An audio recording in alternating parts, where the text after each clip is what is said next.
Next up, we have a Jordan 4 black canvas. This will be the young generation's favorite. Yeah, this is going to be a good one. I went crazy on this. I bought like 100 and something pairs already. Yeah, the kids way just early. love 4s. The demand for 4s is something I've never seen before.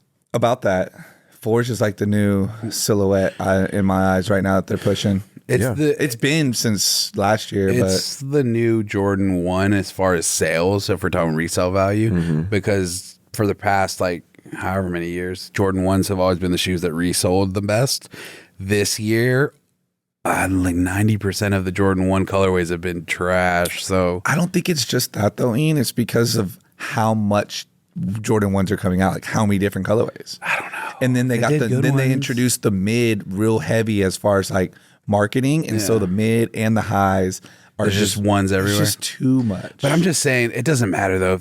If they drop a fire Jordan 1 colorway, it's gonna have good resale. But at the end of the day, there are shoes that might look shitty to you, but that do really well. For instance, like the Biohacks. I wasn't a fan of those. Sure. They did so fucking good for us. We couldn't keep them in stock. That was at the point when Jordan 1s were popping though. And then the yellow, it was the yellow on yellow, but one was neon and one was like mustard. Volts. Yeah. The Volts. Like you looked at that shoe and you're like, my eyes was like, God, this is awful, and it did so well. But that's because foot, though. It's not even that. It's because Jordan 1s were popping back then. If that shoe dropped right now, Jordan 1s are still popping. But if that shoe dropped right now, it would sit. Yes. But at the end of the day, any of the shoes that are sitting right now are going to be in demand here soon. But you know what I mean? Like it's a weird like the Nostalgia is sitting super hard right now. If the Nostalgia dropped when Biohack dropped, it would have sold out. You know what's funny is bringing this up is, for instance, like when the Bread 4s came out 2-3 years ago, 4s weren't in yet. They weren't back around, so they sat. I remember going to like Foot Lockers on like the outskirts of Dallas, and I was able to grab several pairs like weeks later.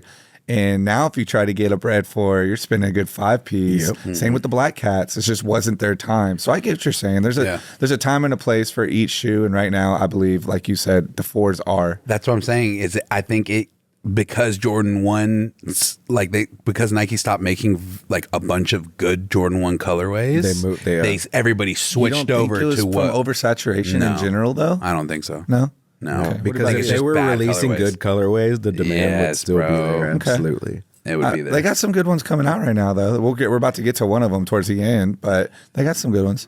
Let's talk about the canvas. And how do you feel about it? I don't like Jordan 4s that much. Like as far as comfort, how they fit. We've talked about this. I love the way that they look on feet. I love the way the shoe looks, but they're just so uncomfortable. This shoe looks pretty good to me, in my opinion. It's I very like easy to it wear. because it's canvas. So the durability of the shoe is going to last a lot longer. You're not going to get the wear and tear look from it because it's canvas. 1 and 2 because it's black, and it'll be a lot harder to like pinpoint where the creases and all those things are on the shoe because of the material that it's made out of.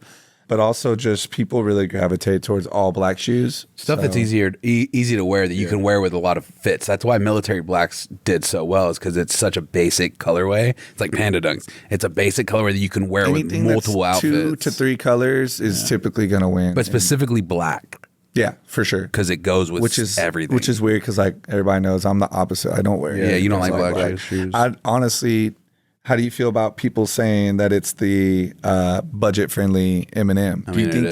Do you think that when they were designing this shoe, they had that in mind? For sure. It just, I mean, they do that. It's always just feels like a coincidence, right? I mean, there's another one on our list over here that's a coincidence. I think that one's further away. Yeah, from that the far-fetched. Yeah. But this one specifically, like, it's pretty spot on. Yeah, except for like the muted heel tab on the other one versus this one. Like there's a reason you have mochas on, right? Like there's a reason the mocha was created. Yeah, because Travis's did so fucking well. Like you can't tell me that's a coincidence. Crazy thing about this is that usually when the budget friendly one comes out, it's whatever. Yeah. But the demand on these mochas is as high as the demand on the Travis's. Yeah. And they were so mass produced, but yet the resale value was still so high. Yeah, it still is.